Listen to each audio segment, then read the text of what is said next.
মানসিক চাপ থাকলে সবসময় মানসিক চাপ থেকে মুক্তির জন্য কিছু উপায় আমাদের বের করতে হয়। তার মধ্যে প্রথম একটা কথা হচ্ছে, যখন কোনো মানসিক চাপ থাকবে না, তখন বেশি চিন্তা ভাবনা করবে না, সবটাই ভগবানের ওপর ছেড়ে দেবে। যা হবে, যা হচ্ছে, তার উপর তোমার কোনো হাত নেই, তার উপর একজনেরই হাত আছে, সে হচ্ছে উপরওয়ালা। সবসময় তার উপর বিশ্বাস রাখবে, দেখবে কিছুটা মানসিক চাপ থেকে নিজেকে মুক্ত লাগবে।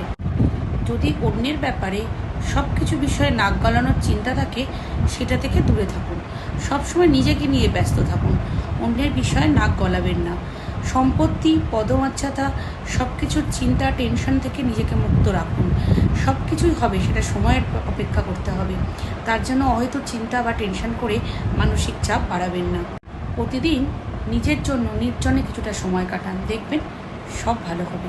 তাহলে আজকের মতো টাটা, ভালো থেকো, সুস্থ থেকো।